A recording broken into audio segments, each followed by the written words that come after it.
Oi, pessoal. Oi. Vamos hoje para a aula de lesões pancreáticas. Agora vai. Tá? Só um pouquinho que a gente já inicia. Vou botar a tela cheia para nós aqui. Bom, olha só, pessoal. Hoje nós vamos falar sobre patologias do pâncreas. Nós temos as patologias benignas do pâncreas e temos as patologias malignas. Então, essa parte 1, o conteúdo programático, né, a gente tem todo aqui, mas a parte 1 é referente às neoplasias benignas. E aí a gente vai falar sobre anormalidades congênitas, pancreatite aguda, pancreatite crônica, massas não neoplásicas, cisto, pseudocisto, e as neoplasias malignas isócrinas, que daí eu coloco numa parte 2, né? E as neoplasias endócrinas numa parte 3, para a gente dar uma respirada. Bom, começando então pelo pâncreas. O pâncreas, o nome já vem do grego, que significa todo de carne. Então, o pâncreas, ele tem aquela coloração amarelada, depois que já está fixado no formol. Antes de fixar, ele é um pouco avermelhadinho, e é um órgão retroperitoneal. Ele se estende do duodeno, na região C, né, do duodeno, e vai até o baço. Então, a cauda do pâncreas tem contato lá com o hilo esplênico e a cabeça, tá, com o duodeno. Então, a gente tem cabeça, corpo e cauda pancreáticas. Muito bem. Como que ele é constituído na histologia? Existem ácinos. Ácinos é como se fossem túbulos ou glândulas. Existem ductos e dúctulos menores. E ainda existe o componente endócrino, que são as ilhotas de Langerhans. E aqui as ilhotas de Langerhans, elas correspondem a cerca de 2% de toda a superfície do pâncreas. A gente tem muito mais pâncreas exócrino. E ainda os componentes de estroma, vasos, nervos, que compõem o pâncreas. Então, o pâncreas exócrino, ele secreta as enzimas digestivas através dos ácidos e os ductos secretam bicarbonato. O pâncreas endócrino secreta hormônio, somatostatina, glucagon, insulina, tá? A gente tem essas funções aí. Bom, o pâncreas secreta principalmente o tripsinogênio, entre outras enzimas, em forma inativa, que são os grânulos de zimogênio. A amílase e a lípase são as enzimas secretadas de uma forma já ativa. Bom, o que que acontece? Então, o tripsinogênio ele tem que ser transformado em tripsina. Ele é conduzido pelos ductos até o duodeno, e no duodeno a streptokinase faz essa conversão.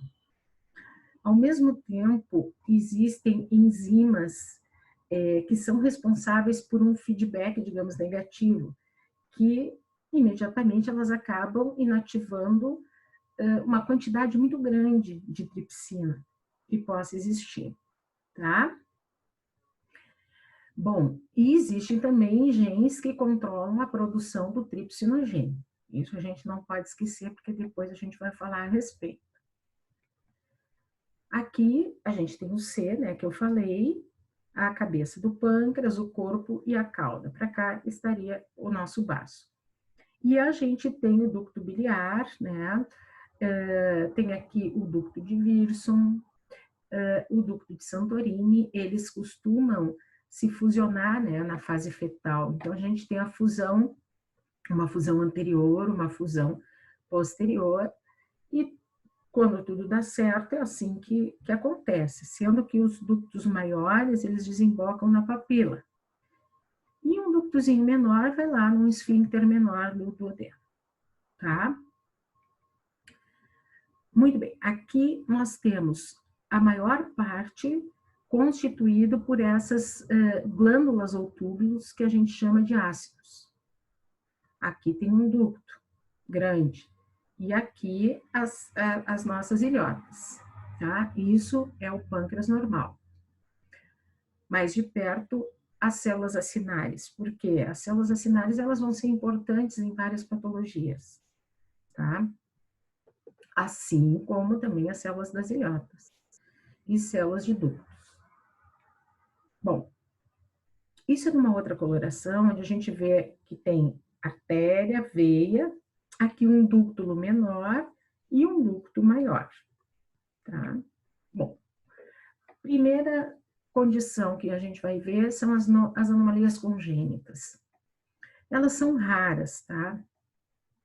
Mas existe, por exemplo, o pâncreas, a agenesia pancreática que está aqui embaixo, ela é uma raridade. Seria a ausência do pâncreas, que acompanha malformações genéticas e que são incompatíveis com a vida. Ponto. É super raro. Aí a gente tem o que aparece com maior frequência, embora também seja uma raridade, que é o pâncreas diviso. Isso significa que não ocorre aquela fusão que existe nos ductos, como a gente viu, e a maioria, digamos assim, da drenagem e dos ductos vai desembocar no esfíncter menor.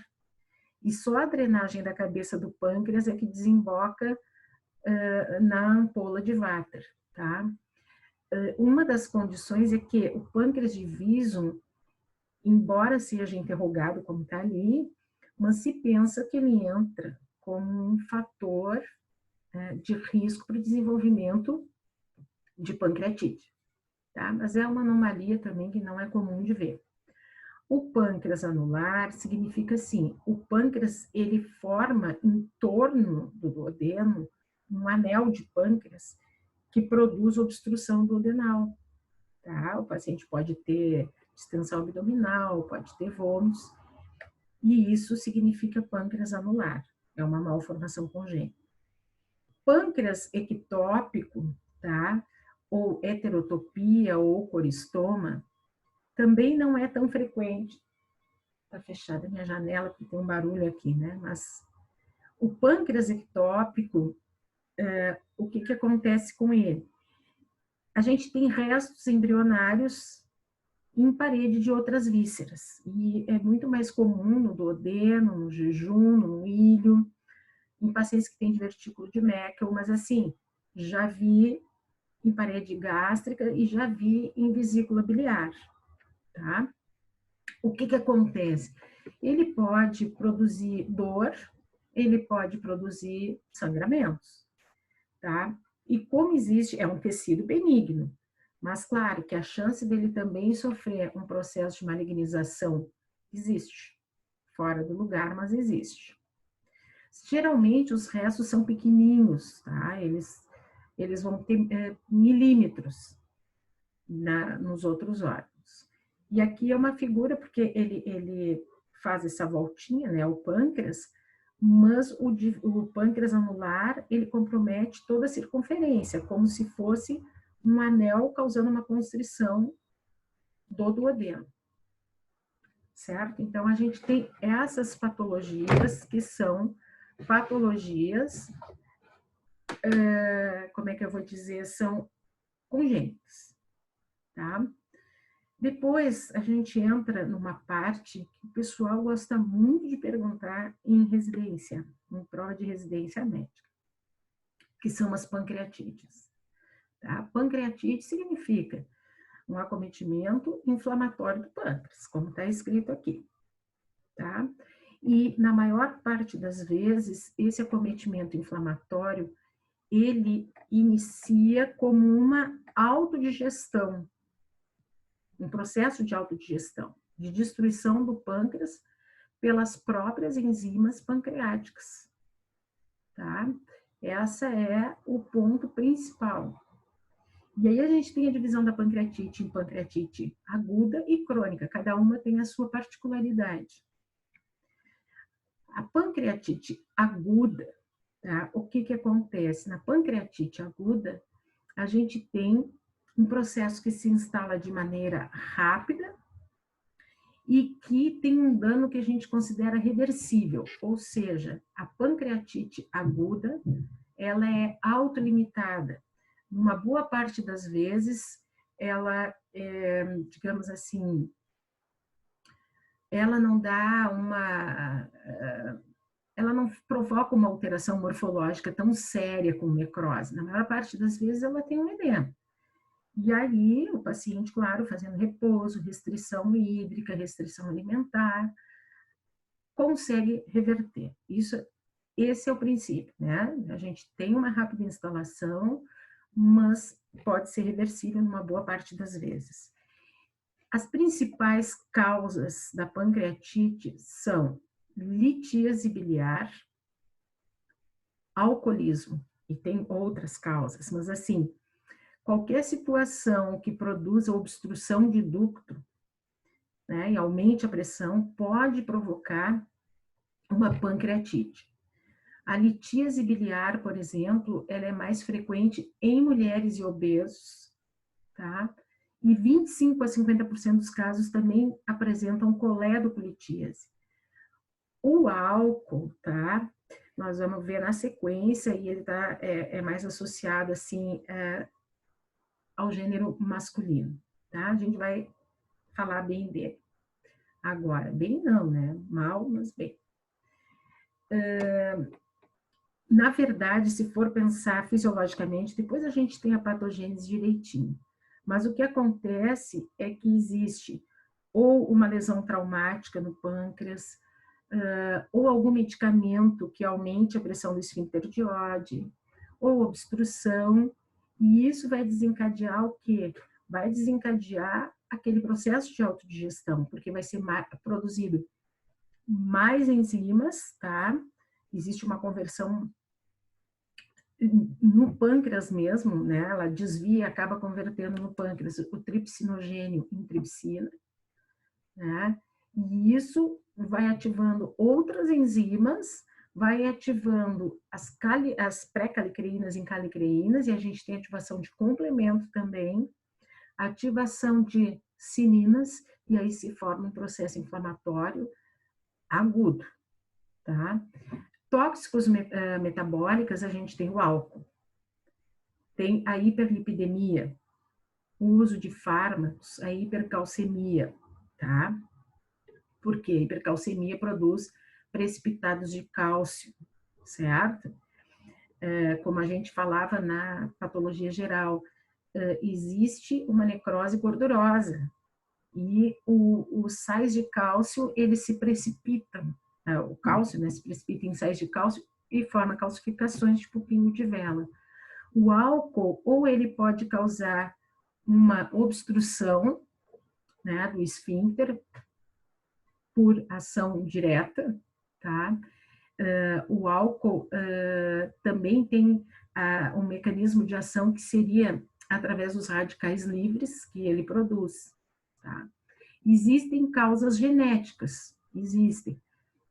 Existe, às vezes, um distúrbio daquelas duas enzimas que eu falei no início, enzimas, por exemplo, o tripsinogênio, ele tem um gene que regula a sua produção, e a tripsina, um gene que regula a sua inativação.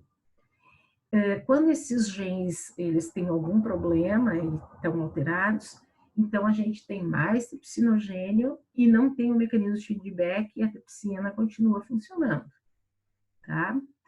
As causas mecânicas são, por exemplo, um cálculo que impacta um ducto, ou uma neoplasia de via biliar também, causando um impacto e obstrução.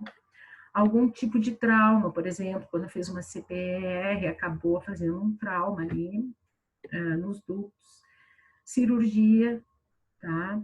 Tem situações vasculares aqui, como aterosclerose, que impede que ocorra a boa irrigação, vasculites, doenças infecciosas, entra cachumba, entra coxsackie-vírus, que causam processos inflamatórios também. Bom, esse quadro de pancreatite, tá? Ele é bem importante. Aqui, ó, a gente tem litíase ou microlitíase biliar, alcoolismo, a hipertrigliceridemia, infecções virais, envenenamento por escorpião, uma isquemia prolongada pode produzir, né, esse problema no pâncreas, o pâncreas divisum, tá? Porque também toda a drenagem vai dar lá naquele esfíncter menor, disfunção do esfíncter de Oddi, a CPR está aqui embaixo, ó, o que é? É colangio, pancreatografia endoscópica retrógrada.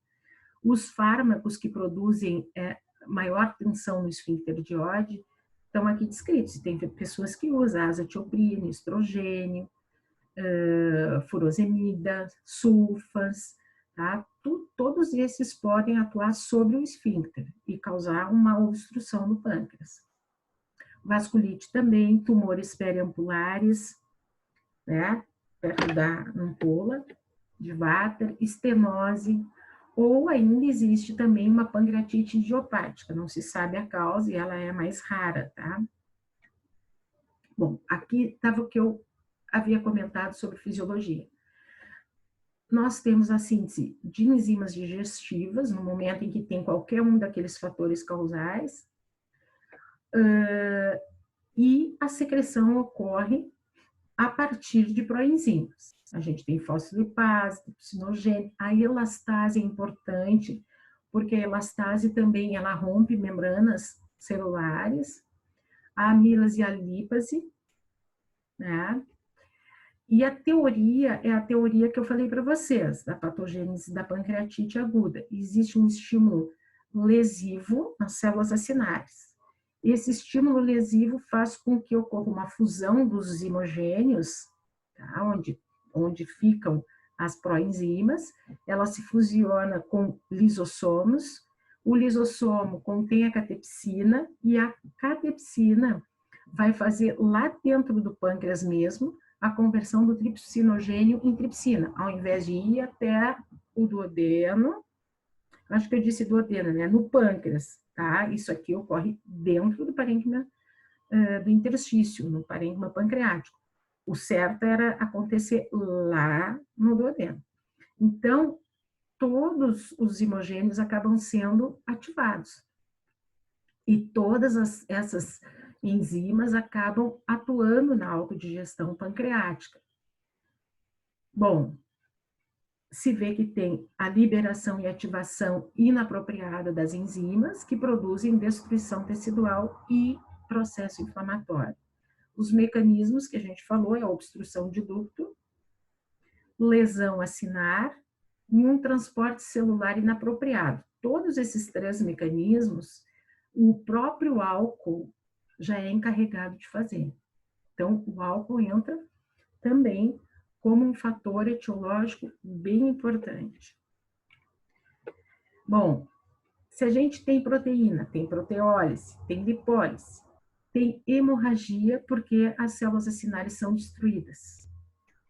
A tripsina, ela acaba convertendo outras proenzimas, como a pré-calicreína em calicreína, e isso ativa o sistema de cinina, que vai trazer para nós mais células inflamatórias, e a cascata de coagulação com o fator 12. Os próprios complementos, tá? Eles ativam outros fatores de crescimento que aumentam o processo inflamatório e a gente pode ter a síndrome que a gente chamava, eu tenho dificuldade de memorizar porque agora não se diz SARA, né? É SIRS, é a síndrome da resposta inflamatória sistêmica, ou seja, uma sepse, né, com uma lesão pulmonar e por disseminação bacteriana. Então, a elastase, ela consegue também fazer ruptura de vasos e provocar edema. E existe um outro processo que é a translocação bacteriana, ou seja, a ruptura da barreira intestinal. Se rompe a barreira intestinal e o pâncreas começa a fazer shunts, tá? E aí as bactérias acabam se disseminando, vindo para o pâncreas e também se disseminando. Assim como o pâncreas também pode fazer shunt para a pele. Aqui tem os três mecanismos que a gente falou, e o álcool, ele faz os três. Primeiro, obstrução do ducto, tá? Aqui do ducto. Pode ser por colelitíase, pode ser por uma obstrução da ampola, sei lá, um tumor periampular, alcoolismo crônico ou concreções, porque nós falamos que pode ter aqueles depósitos de cálcio, certo? Também ocorre depósitos de proteínas. E aí a gente produz um edema intersticial, vai diminuindo um pouco o fluxo sanguíneo, ocorre isquemia no pâncreas. Isso causa lesão acinar. Outro mecanismo seria uma lesão acinar as células meio que direta, ou por drogas, ou por trauma, ou por vírus, ou por hipercalcemia, tá? E isso vai fazer com que ocorra a ativação e a fusão daquelas enzimas zimogênios com os lisossomas. E aí a gente tem a produção também de hidrolases, e elas vão fazer com que ocorra a ativação de outras enzimas intra- e extracelulares que causam mais lesão acinar. E existe o transporte intracelular, por exemplo, quando há um dano metabólico, isso mais experimental, ou uso de álcool, ou obstrução do ducto, tá? A gente tem proenzimas, né? Elas vão ter ativação e, de novo, mais dano nas células. Então, a ativação com o dano acinar, a gente tem ativação de mais enzimas, e aí tem um processo de inflamação e edema, proteólise, e a gente pode ter também umas células com proteína dentro, necrose, tá? E dano vascular de paredes com hemorragia. Isso caracteriza a pancreatite aguda. Olha só, como é que é a morfologia da pancreatite aguda? Bom, a pancreatite aguda, ela tem intensidades diferentes. Mas o que a gente vê? A gente vê edema, como eu já falei, né? O vaso começa a liberar seu líquido para o interstício. Ocorre a esteatonecrose. Esteatonecrose é necrose gordurosa que acomete o pâncreas, tecidos peripancreáticos, mesentério e epíplomo.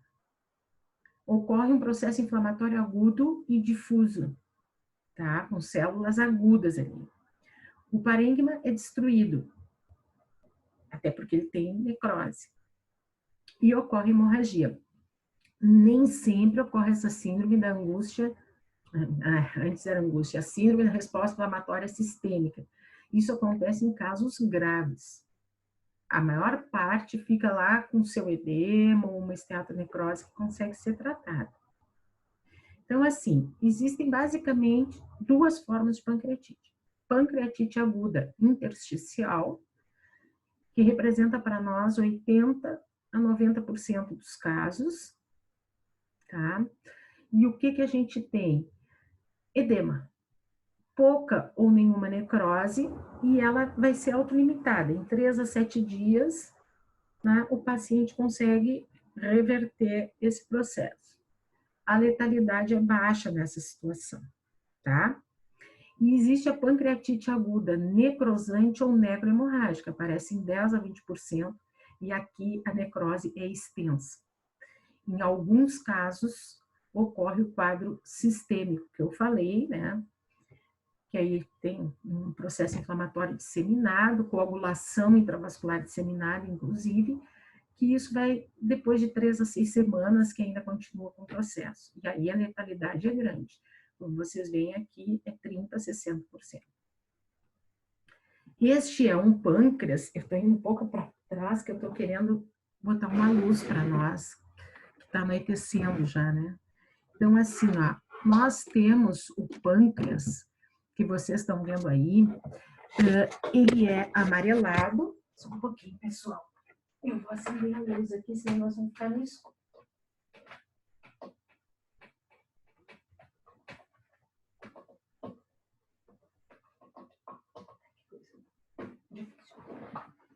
Tá? agora tem uma luz para nós. A gente tem assim, ó, o pâncreas, que tem um aspecto carnoso, que a gente falou, ele é todo lobuladinho, e aqui nós podemos ver áreas de necrose e hemorragia, tá? Isso é a esteatocnecrose que aparece na pancreatite aguda, é autodigestão, tá? Essa pancreatite aguda, ela já é mais severa, vocês olhem só, a gente tem muita hemorragia, muita necrose, com destruição daquela aparência lobulada e amarelada que a gente viu antes, tá? E na microscopia é exatamente isso que se vê.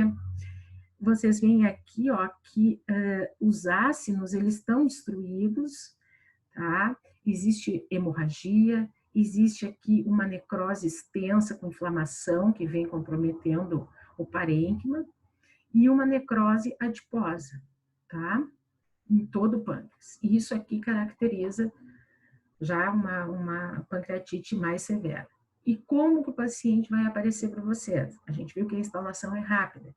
E o paciente tem uma dor abdominal muito intensa, né?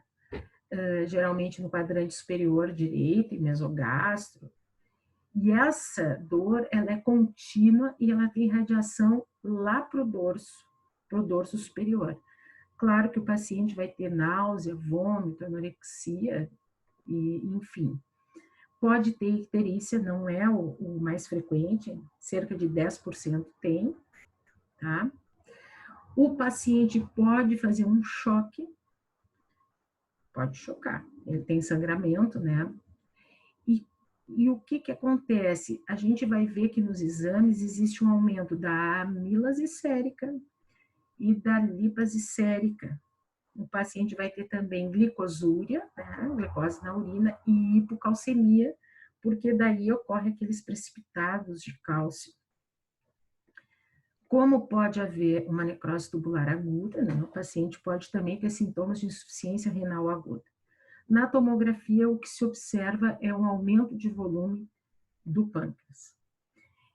Eu coloquei aqui esses sinais, por quê? Porque também, às vezes, é motivo de pergunta.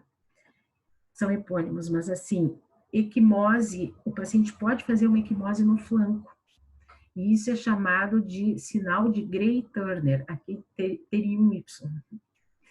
Ele pode fazer uma equimose periumbilical, que é o sinal de Cullen. Pode ter uma necrose gordurosa subcutânea, paniculite. E pode ter equimose na base do pênis, sinal de Fox. Tem ainda uma outra condição que eu acho que deve ser bem raro de se ver, que são os escotomas e perda de visão, que é a retinopatia de Purcher, nem sei dizer direito, tá? Mas é isso aí. São sinais que podem aparecer. Em achados laboratoriais, como é uma condição aguda, a leucocitose vai lá em 30 mil leucócitos, proteína C reativa é positiva, a proteína C reativa ela marca fase aguda, né? Como ocorre destruição de uma boa parte do parênquima e pode ter das ilhotas, acaba o paciente fazendo hiperglicemia, hipocalcemia também acontece. As provas de coagulação se alteram e a gente viu, né, que existe ali uma ativação da cascata.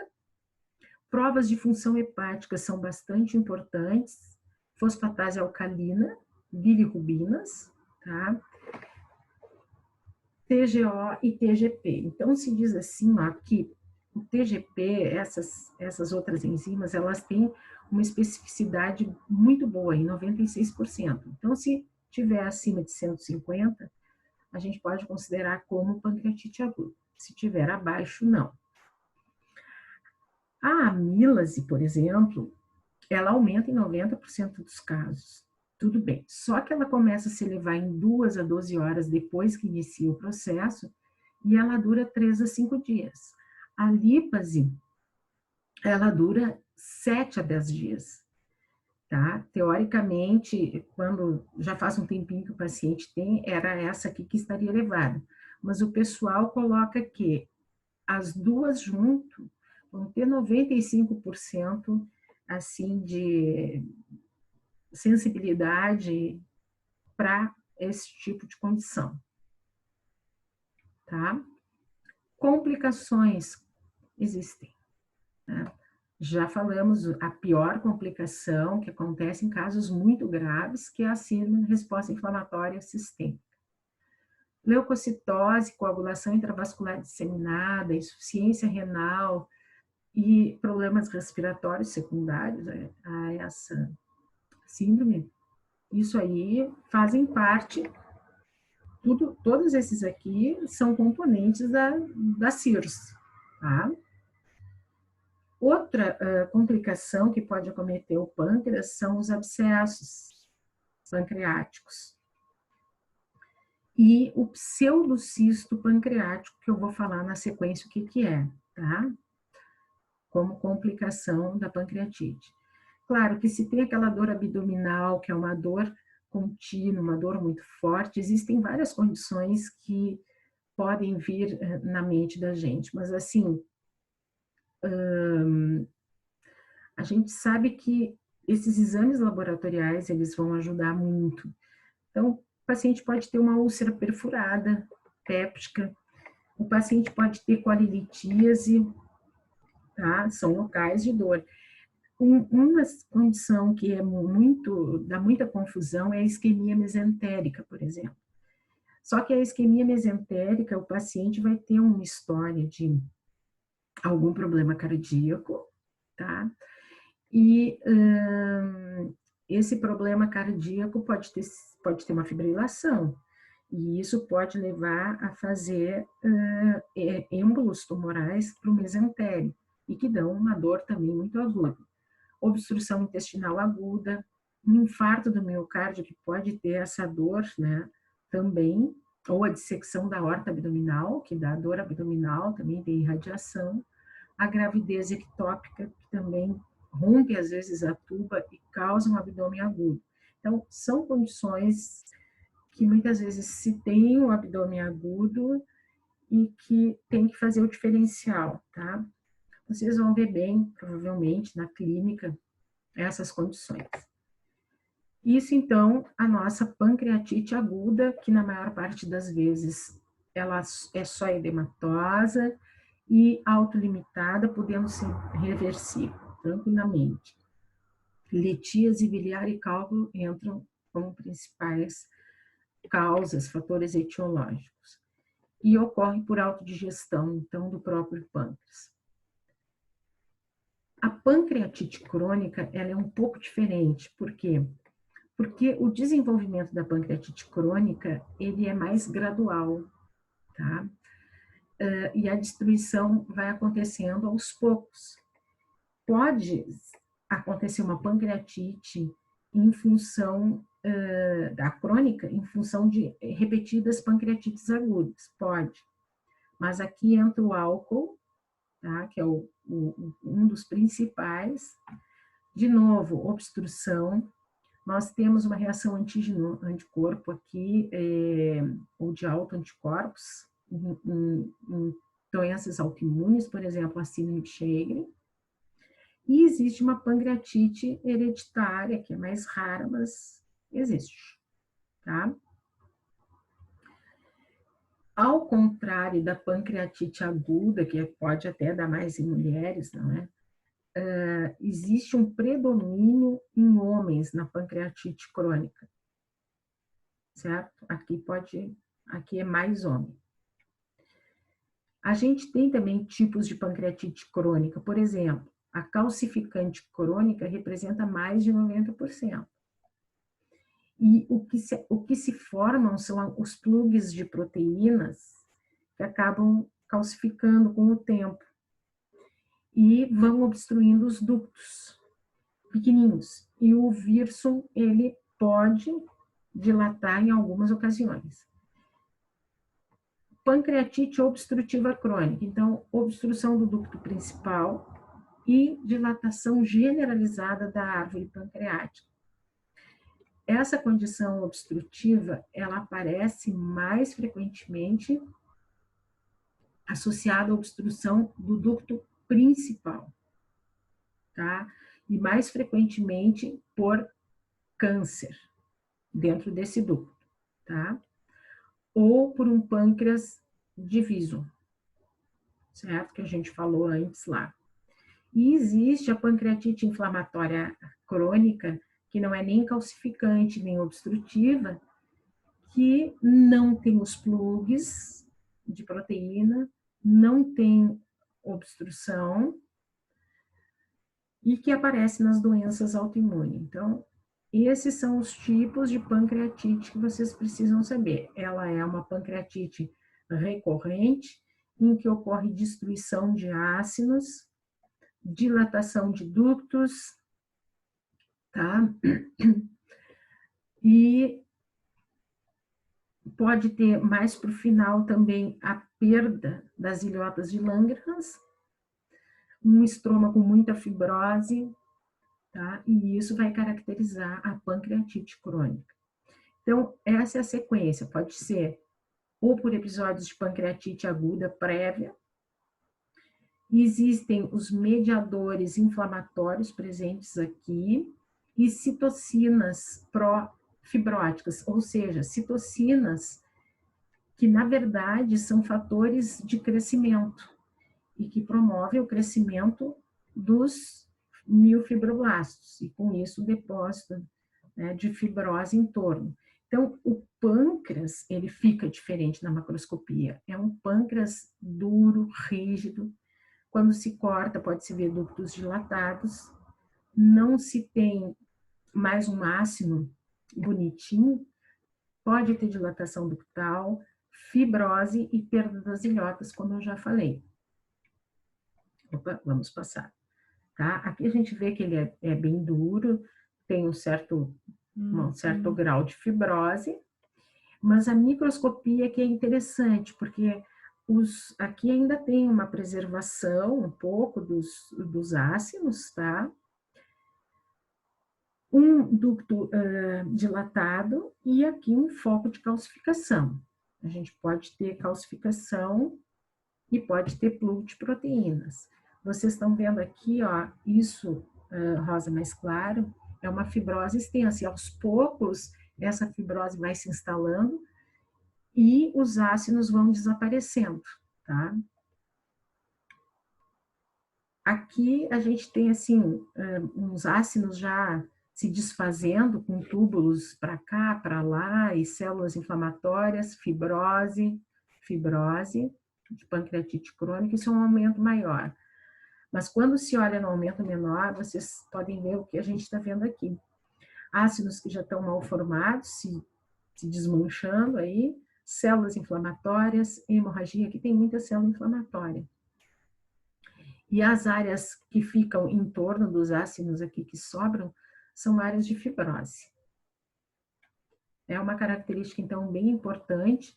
Nessa outra imagem, tem uma dilatação de ductos, os ácidos já destruídos, células inflamatórias, muita fibrose, ó, que é o mais rosadinho, tá? Muita fibrose, e dentro dos ductos nós temos também calcificações, tá?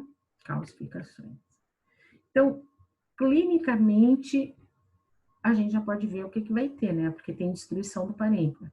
Tem a tríade clássica, esteatorreia, diabetes mellitus e calcificações que podem ser vistas na tomografia. O paciente, ele tem crises, tá? Que vão acabando por se tornar sucessivas. E aí ele tem dor abdominal. Essa dor pode ser constante, de várias intensidades. Como o pâncreas fica destruído, existe uma má absorção, tá? E acontece a esteatorreia.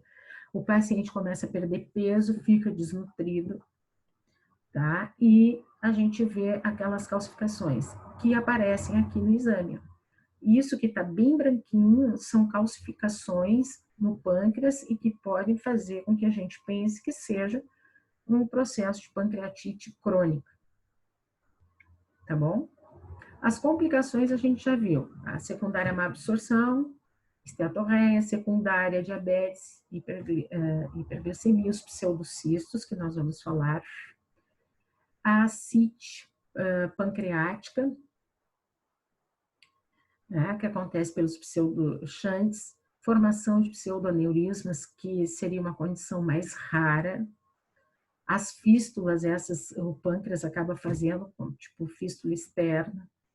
Pode promover trombose da veia esplênica, e isso causaria também varizes gástricas no fundo, obstrução de colédoco e uma outra complicação que ele encontra-se associado, que seria o câncer de pâncreas.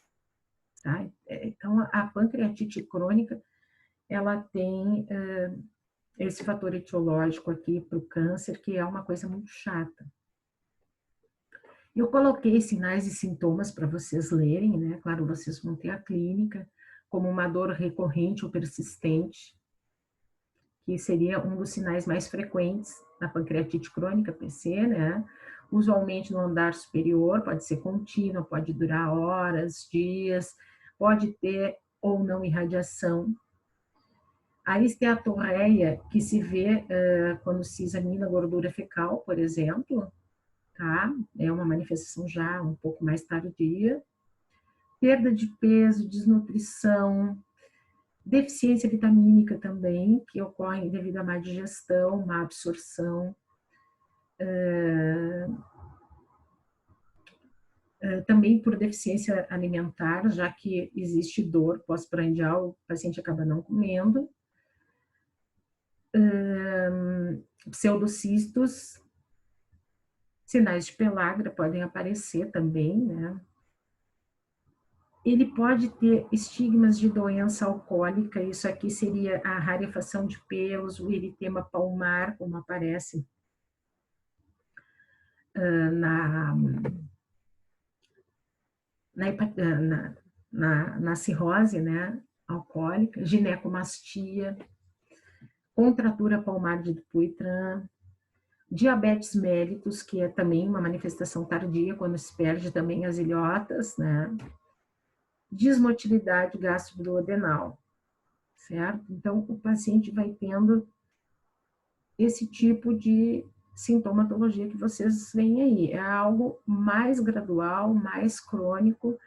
Aqui o pâncreas, ele aparece ainda com umas lobulações, e aqui é um pseudocisto pancreático, tá?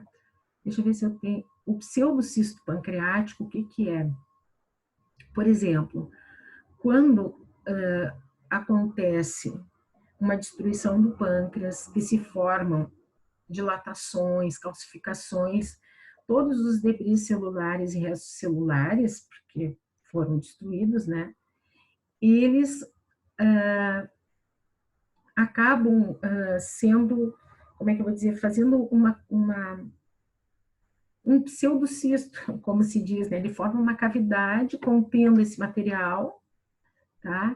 E essa cavidade, ela é circundada, dá para ver aqui, ó, por uma fibrose que tem aqui, uma fibrose extensa. E quando se corta, ele não é um cisto verdadeiro. Por quê? Porque ele não tem um epitélio. Quando se olha o tecido, não tem epitélio. Ele tem uma parede com fibrose, com inflamação, restos celulares, mas não tem epitélio. Por isso ele é um pseudocisto. Tá? Um pseudocisto pancreático.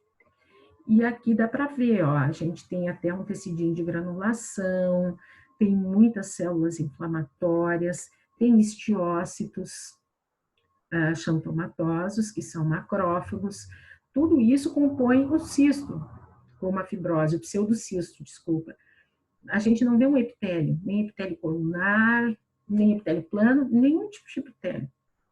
Só uma parede com fibrose e uma parede com macrófagos, células inflamatórias, vasos. Tá? Tem massas pancreáticas que não são neoplásicas. Uma delas é o pseudocisto, que a gente já viu, sequela de pancreatites, não tem cobertura epitelial interna, e cistos congênitos. Cistos congênitos, eles provavelmente é por um desenvolvimento anômalo dos ductos e acaba formando o cisto. E aí, realmente, ele vai ter um revestimento interno, tá? Ou esses cistos podem estar associados a síndromes genéticas, por exemplo, tá? Ou serem esporádicos. Bom, eu vou tocar ficha aqui, tá? Depois vocês dão uma pausa entre o 1 e o 2, vocês mesmos. E a gente vai falar de neoplasias do pâncreas exócrino, que talvez seja uma das condições mais sérias que a gente tem, né? O que a gente tem? Neoplasia serosa cística, neoplasia mucinosa cística, e ó, quando eu falo em neoplasia, eu não estou dizendo que é maligno, pode ser benigno, tá? Neoplasia, vocês lembram do termo. Neoplasia mucinosa papilar intraductal, neoplasia pseudopapilar sólida, antigamente era chamada de sólido cística, agora é só sólida. Carcinoma de células acinárias, tem o carcinoma e o adenocarcinoma ductal invasivo, que é o principal tipo histológico do pâncreas, e o pancreatoblastoma. Bom, aqui está como cistoadenoma seroso, mas é neoplasia cística serosa, ou serosa cística, tá? O termo cistoadenoma, ele caiu agora na última classificação para pâncreas. Ele representa mais ou menos 20 a 40% das neoplasias císticas do pâncreas. E ele forma uma massa grande com vários cistos pequenos.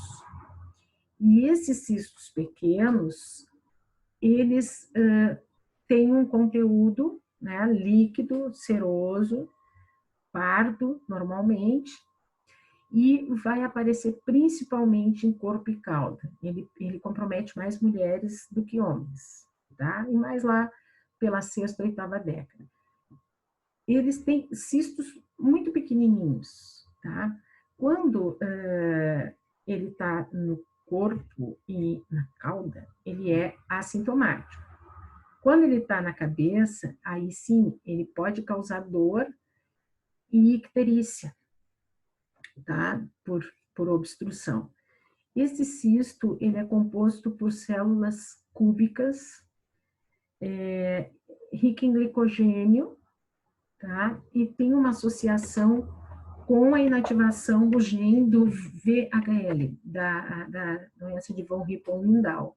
Isso vocês não podem esquecer, mas assim, é uma lesão cística benigna, com cistos pequenos, dá mais em mulher, tá? E ele não tem, assim, uma incidência para evolução para carcinoma. Olha como ele é todo cheio, é uma massa grande, com cistos, é multiloculado, como a gente fala, e tem cistos de tamanhos variados, mas na maior parte das vezes eles são pequenininhos. Pode ter hemorragia, pode ter um conteúdo seroso, tá? Esse cisto a gente não se preocupa muito, ó. São vários cistos pequenininhos, vocês estão vendo? Numa massa grande. Aqui um epitélio cúbico, que vocês estão vendo, tá? Um epitélio que não tem um citoplasma muito amplo. De novo, vários cistos pequenininhos, tá? Com epitélio cúbico, uma camada de células, e ele não tem essa chance de evoluir. A neoplasia mucinosa cística, ou cistoadenoma mucinoso, esse tem um potencial de ter uma associação maior com neoplasias malignas. Em 95% dos casos, ele aparece em mulheres, tá? E o epitélio é um epitélio colunar que produz mucina e que tem um estroma bem denso. Aqui as cavidades, ele forma uma massa grande, bem maior, tá? Bem maior. E os cistos ficam cistos grandes que tem um muco é tipo uma gelatina, que a gente vai ver. E ele prefere ficar mais no corpo, eu botei colo e cauda, tá? 1/3 deles tem associação a adenocarcinoma.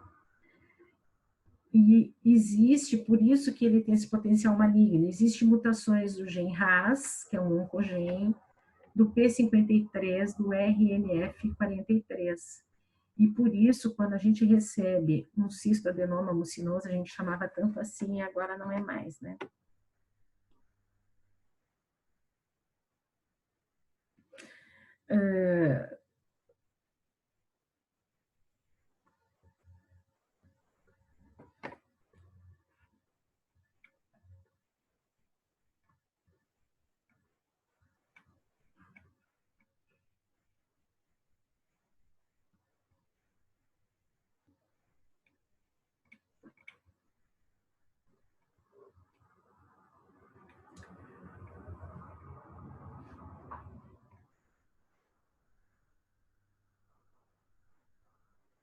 Tá. Pessoal, eu vou fazer assim, ó. Eu vou parar aqui nas neoplasias do pâncreas exócrino